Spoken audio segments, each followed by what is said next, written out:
with us right now is a singer and pianist known for her breathtaking voice. Please welcome Carolyn Lykkemark to the studio. How are you? Good, thank you. Good. Good. And we saw you pre-recording a performance. We'll get to that a little bit later on, which was fantastic. So can't wait to see that and present that to all of our viewers. Tell us a little bit about yourself and your music career. Wow, that's a big question. It is. I like to start things out with a big bang, you know? Yeah. A big general question. Tell us about music career. If you could put it in one word. In one word. Okay. Over here. Oh, I just released a CD. So I had a show at Hughes Room in Toronto on Monday night on September 15th, and that was really a kind of a good showcase of my career because it was a CD made up of many different genres of music, from musical theater to pop to jazz, and a few that I wrote myself, which you'll see later as well. Sounds good. Now, so I know that's the career. That's the career. Yeah. Everything. That's good. You summed it up pretty well into a paragraph. Thank you. I know it's so hard. I ask musicians this, but to describe your music, I guess you kind of just did. It's a mix of kind of everything put together. But do you have a specific sound, though, out of all that would describe your music? Well, you know, I'm classically trained, so I did opera for about 10 years. Didn't really particularly like singing classical so much, but it was a great training. And then venturing off into what I like to do, I guess my sound is rather dark at times, but also very lyrical too. So I've been compared to Sarah McLachlan in the way that I can be emotive. Bernadette Peters, the way I can do musical theater and be very funny at the same time. So I've got quite the voice, so I can do a lot of different things. So that's great. Well, Carolyn, you came in before the show to pre-tape a performance. I really want to get to that to show the viewers exactly how you are, how you sound and everything, and we'll come back, we'll chat with you after this. Let's take a look at the performance. Why we're here? Are we here to suffer? Are we here to die? Don't go, don't stray from my sight, don't go, don't go.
Carolyn, amazing. You have quite the pipes on you. Thank you. Amazing. And you mentioned that some of your music was a little dark, but it was actually amazing. If you want to hear that track along with many others on your new album, go to www.carolynlykkemark.com. And I want to get into kind of the album process. When was it released and how is that for you? Was this your first album? It is. It's my debut CD, and I was really not expecting that I was even going to release it, so it's as much a surprise to me as anybody else.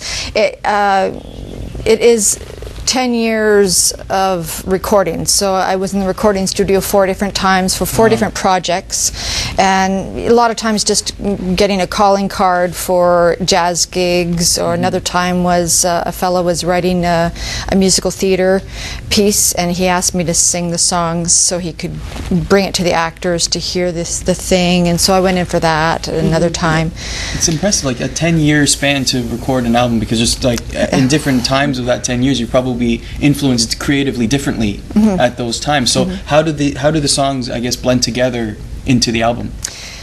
Well, they were all just my voice and keyboard, so that helped to blend it. I wouldn't say, if I could have, you know, thought it through and done it a different way, I might have put a few other faster pieces in there, and that just wasn't how it was. I mean, it took a lot for me to decide to say, yes, just let this go, release this, let people have this, because it's very intimate. It's so it links together in that way. It's the kind of thing where if you were to curl up on your couch with a glass of wine and a tissue box right beside you. Well, the song we just heard is very emotional. Like it evokes emotion of sadness, and you know, I mean, as long as the song evokes the emotion that it's necessary to do, then it's accomplished its task. Make sure you have your glass of red wine, though. Yes, in my red mug. In your red mug. Or chocolate or ice cream, whatever you need. I go for the ice cream with the spoon and no bowl, just the tub.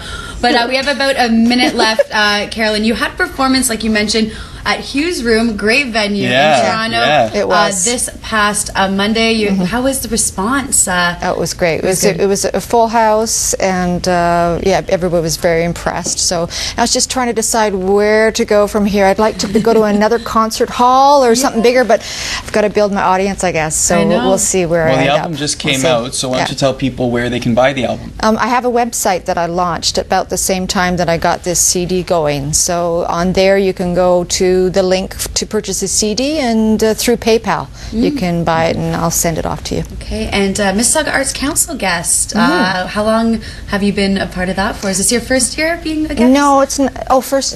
Is this your first year with the Mississauga Arts Council? No. I've been a member for many years, and I had a family for a while, so I went on a hiatus, but I'm back strong as ever now. Well, look at you, back strong as ever. You got a CD out, you got your website set up. Good luck to you, Carolyn. Come back if you have any further performances. Especially performances exactly. Here, But we got to take a break. When we come back, we have Nicole Platt. She is a student at Cardinal Ledger Secondary School, cooking up some food. Stay with us. He shall have a penny a day because he can't work and